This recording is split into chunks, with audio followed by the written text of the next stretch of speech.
आणि यानंतर आपण पाहणार आहोत 25 मिनिटांमध्ये 50 बातम्यांचा आढावा। उपमुख्यमंत्री अजित पवार यांच्या अध्यक्षतेखाली देवगिरी निवासस्थानी राष्ट्रवादी काँग्रेसच्या आमदारांची बैठक पार पडली आणि या बैठकीला माजी मंत्री आणि आमदार नवाब मलिक यांनी हजेरी लावल्यामुळे चर्चांना उधाण आले। इतके दिवस तटस्थ राहिलेले मलिक राष्ट्रवादीच्या बैठकीला उपस्थित राहिल्यामुळे सगळ्यांच्याच भुवया उंचावल्या।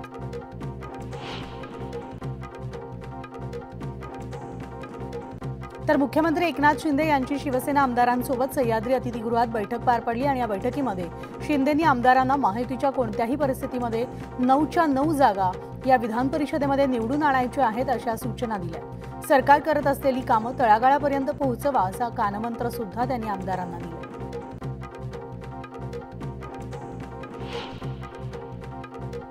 वर्ध्यामधील हिंगणघाट मतदारसंघातील वाघोली इथल्या शेकडो राष्ट्रवादी काँग्रेस आणि काँग्रेसच्या कार्यकर्त्यांनी भाजपमध्ये प्रवेश केला आणि भाजपच्या संपर्क कार्यालयात आमदार समीर कुणावर यांच्या उपस्थितीत झालेल्या कार्यक्रमाला पदाधिकारी आणि कार्यकर्ते मोठ्या संख्येने उपस्थित होते। मुख्यमंत्री लाडकी बहीण योजनेसाठी सरकारकडून मुदतवाढ देण्यात आली आहे। महिलांना या योजनेसाठी 31 ऑगस्टपर्यंत अर्ज करता येणार आहेत। तर राज्यातील महिलांना या योजनेचा लाभ मिळावा यासाठी सरकारने कागदपत्रांमध्ये शिथिलता दिली आहे। अर्ज करताना डोमिसाइल सर्टिफिकेट ऐवजी जन्म दाखला तसंच मतदार ओळखपत्रही देता येणार आहे। 5 दिवसांपासून मुसळधार पावसाने हजेरी लावली, त्यामुळे सध्या पाऊस आणि धुक्याचा खेळ पाहायला मिळतोय। तर लोणावळ्यामधील सहारा ब्रिज टाटा धरण परिसर संपूर्ण धुक्यात हरवलाय आणि त्यामुळे या आल्हाददायक वातावरणाचा आनंद पर्यटक देखील लुटतायत। मावळमध्ये मुसळधार पावसाने हजेरी लावली, त्यामुळे भात लागवडीला वेग आलाय। मात्र सध्या मजुरांची संख्या कमी असल्यामुळे नागरिकांना मनुष्यबळाचा अभाव जाणवतोय। तर कृषी विभागाच्या सल्ल्याने यंत्राने भात लागवड करण्याला शेतकऱ्यांनी प्राधान्य दिले। गोंदिया जिल्ह्यामध्ये यंदा पावसाने उशिरा हजेरी लावली, त्यामुळे अनेक शेतकऱ्यांच्या पेरण्या सुद्धा लांबणीवर गेल्याचं पाहायला मिळते आणि जिल्ह्यात हव्या त्या प्रमाणात जोरदार पावसाने हजेरी लावलेली नाहीये आणि याचा फटका आता भात पिकावर मोठ्या प्रमाणात दिसून येतोय। चांदीच्या दरात किलोमागे पुन्हा 1000 रुपयांनी वाढ झाली आहे। सोन्याच्या दरात 50 रुपयांनी वाढ झाली आहे आणि गेल्या महिन्यात चांदीचे दर हे 92,000वर गेलेले होते, तर आठवड्याभरात दर आणखी वाढण्याची शक्यता आहे। अकोला महापालिका आयुक्तांनी स्थायी समिती सभागृहामध्ये स्वच्छता विभागाच्या आढावा बैठक घेतली। रस्त्याच्या कडेला नागरिक कचरा टाकत असतील तर त्यांच्यावर दंडात्मक कारवाई करा असे आदेश महापालिका आयुक्तांनी दिले। रस्त्याच्या कडेला कचऱ्याचे ढीग आढळून आल्यावर संबंधित स्वच्छता निरीक्षकावर नियमानुसार कारवाई करण्यात येईल असा इशारा आयुक्तांनी दिला।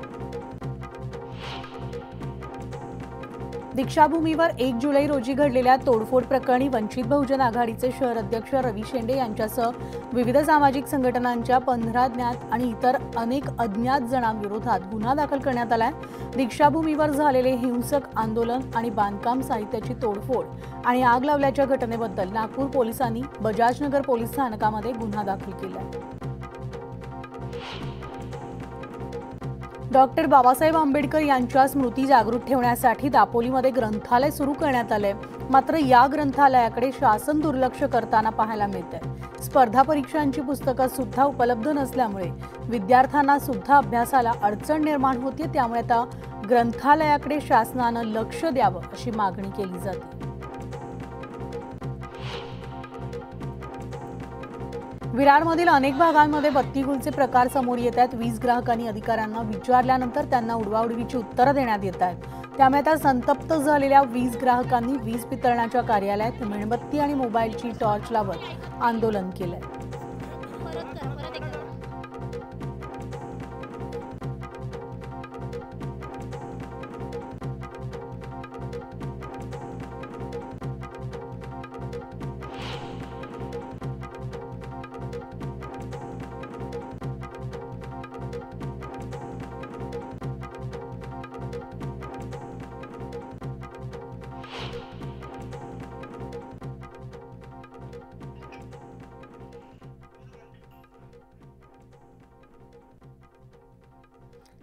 आणि आता बातमी आपण ही ब्रेकिंग बातमी पाहतोय। कोल्हापुरातून ही बातमी येते। कोल्हापूरमधून एक मोठी घटना घडलेली आहे।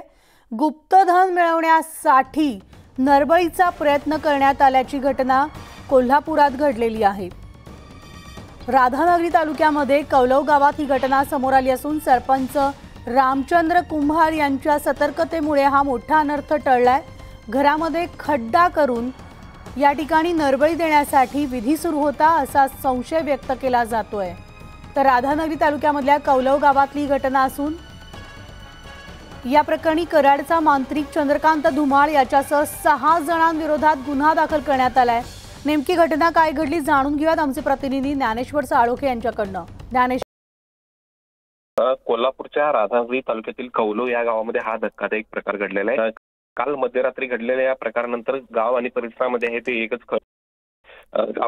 गावातील शरद माने यांच्या घरामध्ये 5 ते 6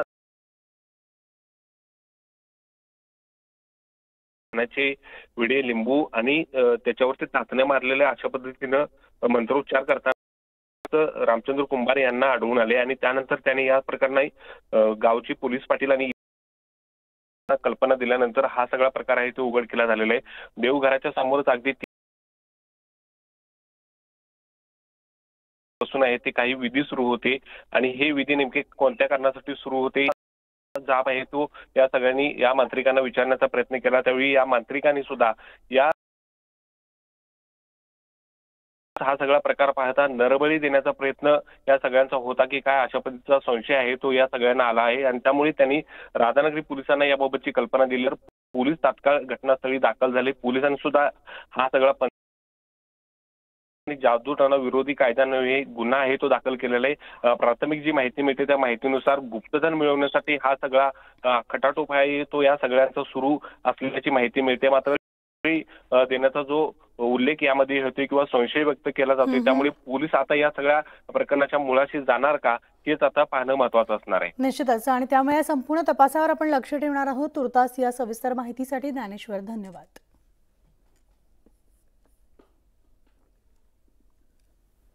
आणि यानंतर आता आणखी एक ब्रेकिंग बातमी आली आहे। कामावरून काढल्याच्या रागातून उद्योजकाला 6 जणांनी बेदम मारहाण केल्याची घटना छत्रपती संभाजीनगरच्या कुलाताबाद तालुक्यातील सोनखेडा इथं घडली आहे। महिन्याभरापूर्वी नागेश्वरमुळे या उद्योजकानं राहुल या तरुणाला आपल्या कंपनीत मार्केटिंगसाठी नेमलेलं होतं, पण त्यानं जालन्याच्या एका वितरकाला तुम्ही कंपनीचा माल खरेदी करा आणि त्याचे पैसे देऊ नका असा फोन करून सांगितलं आणि या संभाषणाची ऑडिओ क्लिप उद्योजकाला मिळाल्यावर त्यांनी त्याला कामावरून काढून टाकलं। तर याचाच राग मनात धरून संतप्त तरुणानं त्याच्या साथीदारांना बोलावून नागेश्वर मुळेंना लाथाबुक्क्यांनी मारहाण केली आहे। आपण सविस्तर अपडेट जाणून घेऊयात। आमचे प्रतिनिधी सिद्धार्थ गोदाम आपल्या सोबत आहेत। सिद्धार्थ, उद्योजकाला 6 जणांकडून बेदम मारहाण करण्यात आल्याची घटना घडली आहे, काय अपडेट्स आहेत? निश्चितपणे ही घटना खुलताबाद तालुक्यातील एका मिल्क प्रोडक्ट करणाऱ्या कंपनीच्या गेट समोरच घडलेली आहे। कामावरून काढल्याचा राग आला आणि मालकाला 6 ते 7 गुंडांना आणून जबरदस्त मारहाण केल्याचं सीसीटीव्ही मध्ये दिसतं आहे। एकंदरीतच छत्रपती संभाजीनगरच्या एमआयडीसी भागामध्ये अशा पद्धतीच्या मारहाणीच्या अनेक घटना घडलेल्या आहेत आणि उद्योजकांच्या संघटनेने जाऊन पोलीस आयुक्तांना यापूर्वी निवेदन सुद्धा दिलेलं आहे आणि त्यानंतर अशा वारंवार घटना या ठिकाणी घडतात। त्यामुळे छोटे उद्योजक जे आहेत त्यांच्यामध्ये घबराटीचं वातावरण आहे। निश्चितपणे पोलीस यामध्ये कारवाई करेल, सगळ्या गोष्टी कायदेशीर करेल। मात्र झोपडपट्टीच्या आसपास असलेल्या ज्या काही एमआयडीसी छोटे उद्योजक आहेत त्यांना सतत खंडणीसाठी धमकी देणे किंवा कामगार संघटनेच्या वेगवेगळ्या मागण्यांसाठी त्रास देणे अशा घटना होत आहेत। त्यामुळे छत्रपती संभाजीनगरच्या एमआयडीसीच्या छोट्या व्यापाऱ्यांमध्ये थोडं भीतीचं वातावरण आहे। मात्र पोलीस यामध्ये काही ना काही ठोस कारवाई करेल आणि आयुक्तांनी सुद्धा सर्व उद्योजकांना शब्द दिलेला आहे की अशा पद्धतीच्या घटना घडत असतील तर पोलीस कडक कारवाई करेल। निश्चितच धन्यवाद सिद्धार्थ या सविस्तर माहितीसाठी। आणि या बातमीचा बुलेटिनमध्ये एक छोटासा ब्रेक घेऊन आपण लगेचच परतणार आहोत। इतरही बातम्या पाहूयात, तेव्हा पाहत राहा न्यूज 18 लोकमत।